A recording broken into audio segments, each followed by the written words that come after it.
Hello everyone, welcome to the channel Lap of law. So आज हम Indian contract act का chapter number 2 of contracts, voidable contracts and voidable agreements के बारे में पढ़ेंगे। इसमें हम सेक्शन नंबर 10 कवर करेंगे, जो है what agreements are contracts. All agreements are contracts if they are made by the free consent of parties competent to contract for a lawful consideration and with a lawful object, and are not hereby expressly declared to be void. Nothing herein contained shall affect any law in force in India, and not hereby expressly repeat, by which any contract is required to be made in writing or in the presence of witnesses, or any law relating to the registration of documents. तो ये है हमारा section number 10। Section number 10 हमें ये बता रहा है कि हर जो एग्रीमेंट एग्रीमेंट वो क्या होता है कि हामी एक ने ऑफर किया और वो एक्सेप्ट हो गया, ये क्या बन जाता है, एग्रीमेंट बन जाता है। अब हर एग्रीमेंट क्या है, कॉन्ट्रैक्ट नहीं होता। इसमें क्या बताया गया कि ऑल एग्रीमेंट्स आर कॉन्ट्रैक्ट्स, सभी एग्रीमेंट कॉन्ट्रैक्ट होंगे जब वो फ्री कंसेंट से हो। दैट हाइलाइटेड वर्ड्स है सब, फ्री कंसेंट से of parties competent to contract, मतलब कैपेबिलिटी हो कॉन्ट्रैक्ट में एंटर करने की, and for a lawful consideration, एक लॉफुल ऑब्जेक्टिव हो और कंसिडरेशन हो, और एक्सप्रेसली डिक्लेयर ना किया गया हो, उसे वॉइड डिक्लेयर ना किया गया हो। Void means zero in the eyes of law. So ये सब बताया गया है हमें सेक्शन नंबर 10 में। तो इसमें एक और चीज बताई जाती है कि जो कंसेंट है, कॉन्ट्रैक्ट है, वो राइटिंग में होना चाहिए या फिर इन द प्रेजेंस ऑफ विटनेसेस में। मतलब या तो कोई उसके सामने हो या फिर वो चीज लिखी होनी चाहिए। ठीक है, तो वो क्या बन जाता है, कॉन्ट्रैक्ट बन जाता है। ये हमारा सेक्शन नंबर 10 हो गया है। It's very very very important because इसमें कीवर्ड्स हैं। तो कीवर्ड्स क्या है, all agreements are contract if free consent of parties competent to contract, lawful consideration, lawful object, writing और in the presence of witnesses. ये हमारे सारे कीवर्ड्स हैं। सो अब हम सेक्शन नंबर 11 की तरफ मूव करते हैं। Who are competent to contract, contract में कौन कौन एंटर कर सकता है। तो every person is competent to contract who is of the age of majority, जो 18 प्लस हो कर सकता है enter, according to the law to which he is a subject. Okay, मतलब लाइक एक पर्सन इंडिया में रह रहा है, तो इंडिया के लॉ के हिसाब से जैसे 18 प्लस को हम अडल्ट मानते हैं, मेजॉरिटी में मानते हैं, तो वो क्या है, कॉन्ट्रैक्ट कर सकता है।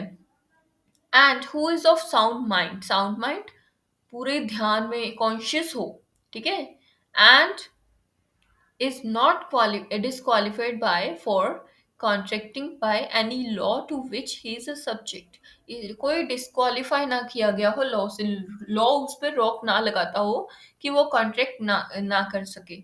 तो ऐसा कैसे होता है, लाइक कोई मतलब माइनर है, माइनर 18 से लेस देन 18 इयर्स, तो माइनर है, वो कॉन्ट्रैक्ट कर ही नहीं सकता। ठीक है, अनसाउंड माइंड पर्सन है जिसको कोई समझ ही नहीं है, बुद्धि उसकी काम नहीं कर रही है, तो वो भी कॉन्ट्रैक्ट में नहीं पार्ट ले सकता, वो कॉन्ट्रैक्ट कर ही नहीं सकता। और डिसक्वालिफाइड बाय लॉ है, जैसे एक पर्सन है उसने बहुत सारे फ्रॉड किए हैं और फिर ये सब करने के कारण लॉ ने उसे कह दिया है कि you can't enter into a contract, तो वो क्या होते हैं, डिसक्वालिफाइड बाय लॉ।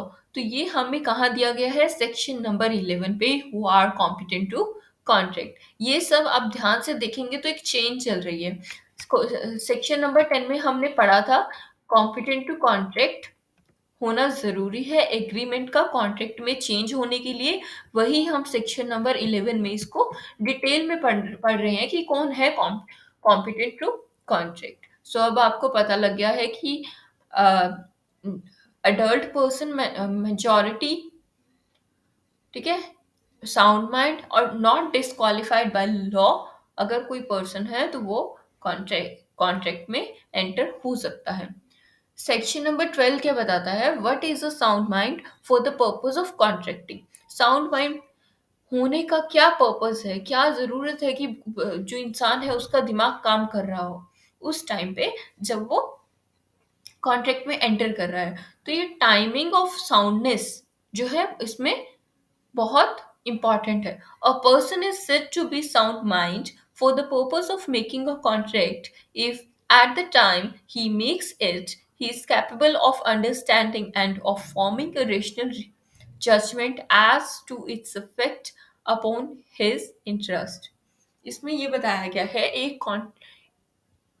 कॉन्ट्रैक्ट में एंटर होने के लिए एक पर्सन को साउंड माइंड होना ज़रूरी है, क्योंकि जब वो कॉन्ट्रैक्ट में एंटर होता है तो उसे ये समझ आना चाहिए कि कॉन्ट्रैक्ट है क्या और उसके इंटरेस्ट पे क्या इफ़ेक्ट पड़ेगा, उसे उस कॉन्ट्रैक्ट से क्या इफ़ेक्ट पड़ेगा, ये सब उस पर्सन को पता होना चाहिए। तो a person who is of usually of unsound mind, but occasionally of sound mind, may make a contract when he is of sound mind। एक पागल आदमी है, ठीक है, अनसाउंड माइंड, जिसका जो दिमाग सही नहीं है, या फिर कहते हैं like he or she is not able to understand what is going on, तो उसे क्या बोलेंगे? अनसाउंड माइंड बोलेंगे।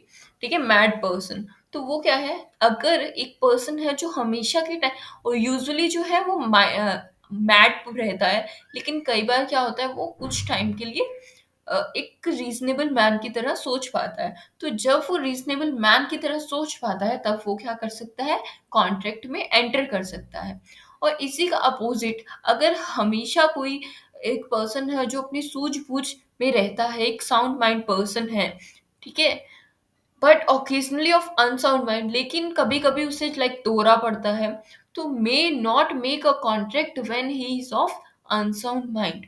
अनसाउंड माइंड का जब हो तब वो कॉन्ट्रैक्ट नहीं कर सकता। मीन्स इट मीन्स, इसको अगर शॉर्ट में समझना चाहें तो एक पर्सन तभी कॉन्ट्रैक्ट में एंटर कर सकता है जब वो साउंड माइंड का हो। Okay, so that was it in this video.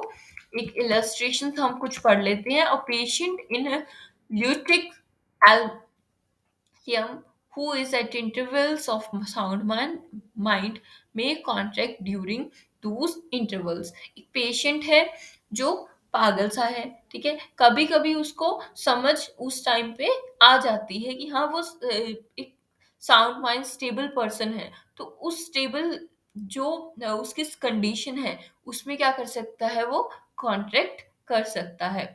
A same person who is transfer from fever or who is so drunk that he can't understand the terms of a contract or forms a rational judgment as to its effect on his interest can't make contract whistling drunkenness class. जब ऐसे person हैं जो drunk है, drunk person can't enter into contract because वो जो drunk person है वो अपनी साउंड माइंड में नहीं होता। तो ये हमें इस इलस्ट्रेशन से हमें समझ आता है।